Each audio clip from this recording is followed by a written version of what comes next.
আসসালামু আলাইকুম প্রিয় দর্শক, দুদিন আগে আমরা দেখলাম প্রধান উপদেষ্টার সঙ্গে দেশের মোটামুটি সবগুলি রাজনৈতিক দল একত্রে বসে একটা জাতীয় ঐক্যের প্রশ্নে একটা মিটিং করলেন। সেই মিটিংয়ে জাতীয় ঐক্যের বিষয়টা এসেছিল এই কারণে যে বিশেষ করে ভারতের মিডিয়াগুলো যে প্রচারটা চালাচ্ছিল যে বাংলাদেশে সংখ্যালঘু নিধন চলছে, সংখ্যালঘুদের উপর নির্যাতন হচ্ছে, এই বিষয়টা যে আসলে সঠিক না, অথবা এই ধরনের অপপ্রচারের বিরুদ্ধে যে আমরা জাতিগতভাবে একত্রিত আছি, সেই পয়েন্টে তারা সবাই ঐক্যমত পোষণ করেছে।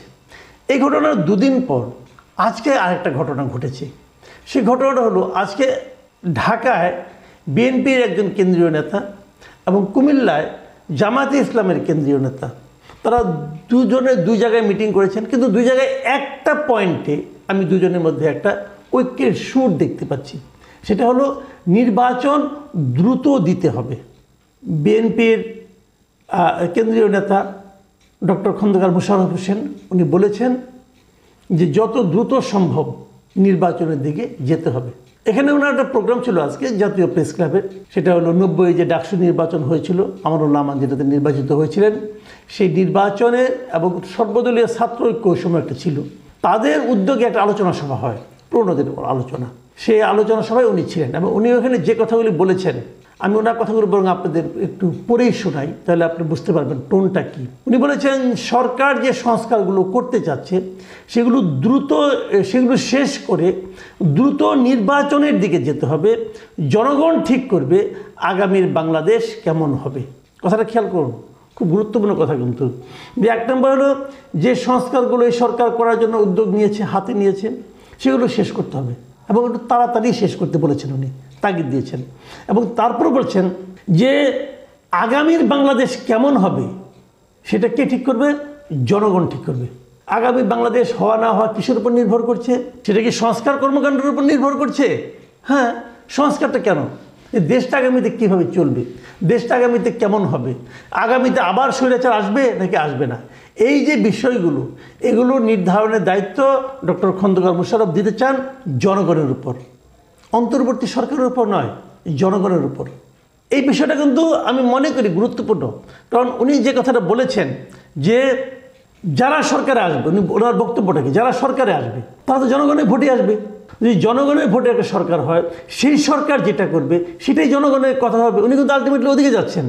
দেখুন, ওনার বক্তব্যে কিন্তু একটা আমি মনে করি একটা দৃঢ় ভিত্তি আছে। ভিত্তিটা কি? এই যে সরকারটা এখন যেটা আছে, এই সরকারটা কি জনগণের সরকার?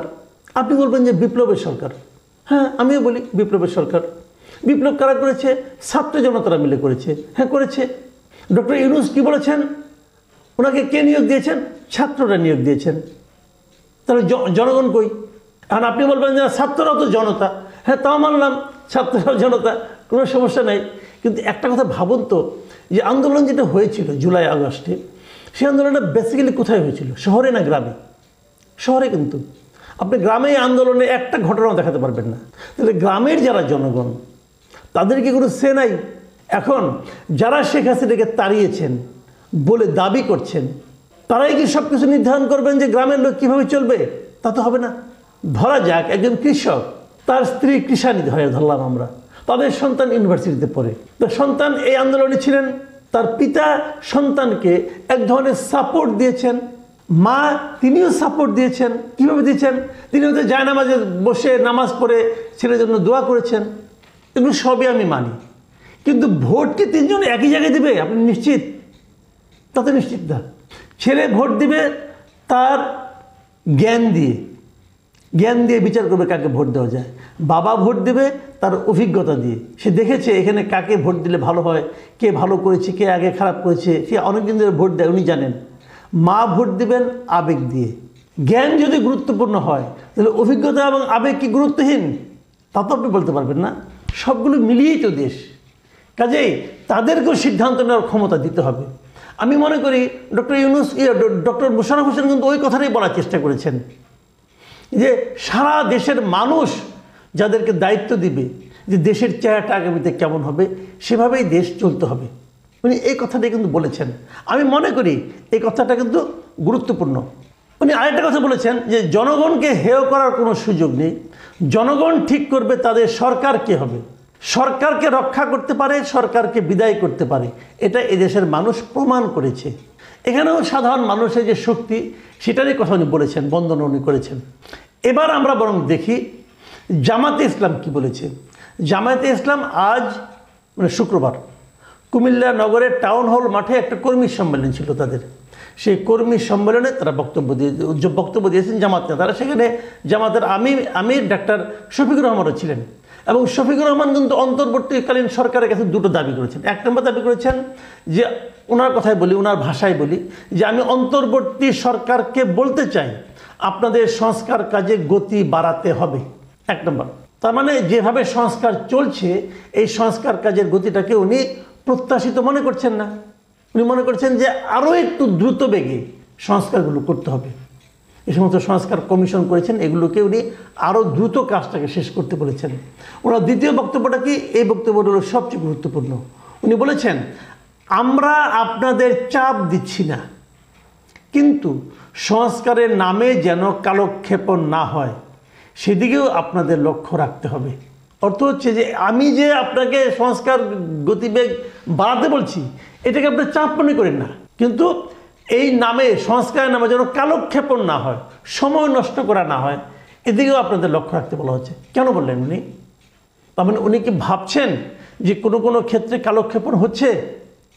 যদি ভেবে থাকেন সেই ভাবনাটাকে অমূলক, ভিত্তিহীন, আমি কিন্তু ব্যক্তিগতভাবে তা মনে করি না। আমি মনে করি উনি যেটা বলেছেন ঠিকই বলেছেন। কোনো ক্ষেত্রে মনে হচ্ছে সরকার যেন ধীরে চলছে। সরকারকে মাথায় রাখতে হবে সব কিছু সংস্কারের দায়িত্ব আপনার না, এটা মাথায় রাখতে হবে। আপনি এদিক ওদিক কাজ করছেন কেন? মূল কাজে আসেন। আপনার মূল কাজটা কি? একটা জনগণের সরকারের কাছে ক্ষমতা হস্তান্তর করা। আপনি জনগণের সরকার নন, যত কিছু আপনি বলেন না কেন। ডক্টর ইউনূস পুরা দেশের জনগণের সরকার নন, উনি একটা সিলেক্টেড গ্রুপের সরকার। কাজেই জনগণের সরকারের কাছে ক্ষমতা হস্তান্তরের দাবি, এটাকে আমি সমর্থন করি। এখন এই ব্যাপারে আমাদের মধ্যে এক ধরনের ভীতি কাজ করে, আমি সেটাও আরেকবার বলি। ভীতিটা কি? আমরা দেখেছি যে পলিটিক্যাল পার্টি সরকারগুলো দুর্নীতিপরায়ণ হয়। আমরা কোথায় দেখেছি? এই দেশে দেখেছি। আমাদের অভিজ্ঞতা তাই বলে। কিন্তু আমাদের অভিজ্ঞতাকে সবসময় একই রকম হবে? একই রকম হবে না। জামাতের যে ক্যারেক্টার আমরা আগে দেখেছি, সেই ক্যারেক্টার কি জামাতের এখন আছে? বিএনপির যে ক্যারেক্টার আগে দেখেছি, সেই ক্যারেক্টার কি বিএনপির এখন আছে? তারও যে বড় কথা, এদেশের মানুষের যে ক্ষমতা আগে দেখেছি আমরা, মানুষের যে ক্যারেক্টার আগে দেখেছি, সেই ক্যারেক্টারটিকে দেশের মানুষের, ছাত্রদের আছে এখনও? নাই, চেঞ্জ হয়েছে। এখন মানুষ প্রতিবাদ করতে জানে। আর যদি আপনি নির্বাচন ব্যবস্থাটাকে সত্যি ভালো করতে পারেন, যদি সত্যি একটা ভালো নির্বাচন হয়, এবং যদি নির্বাচনে যারা দায়িত্বে থাকবেন, ইলেকশন কমিশনকে যদি সেরকমভাবে পুনর্গঠন করা যায়, শক্তিশালী করা যায়, তাহলে তো আমি মনে করি যে কোনো শাসকের পক্ষেই স্বৈরাচারী হওয়া সম্ভব নয়। সংবিধান সংস্কার হচ্ছে, যদি সেটা ঠিকমতো হয়, তাহলে তো সংবিধান থাকলে পরে তো আপনি ওইভাবে আপনাকে দেশ চালাতে হবে, তখন তো আপনি স্বৈরাচারী হতে পারবেন না। বিএনপিও কিন্তু অনেকগুলি সংস্কার প্রস্তাব দিয়েছে, ওই প্রস্তাবগুলি পড়ে দেখেন, ওই প্রস্তাবগুলিও ভালো। ওগুলো যদি আপনি মেনে চলেন, স্বৈরাচারী হওয়া খুব কঠিন। যেমন 2 দফার বেশি কেউ, পরপর 2বার বেশি কেউ প্রধানমন্ত্রী হতে পারবে না, সহজ কথা কিন্তু। তো এই ধরনের জিনিসগুলো যদি আপনি মেনে নেন, তাহলে আমি মনে করি দ্রুত নির্বাচন দেওয়াটি হবে সবচেয়ে ভালো পদ্ধতি। দেখুন, আমি শুরুতে বলেছিলাম জাতীয় ঐক্যের কথা।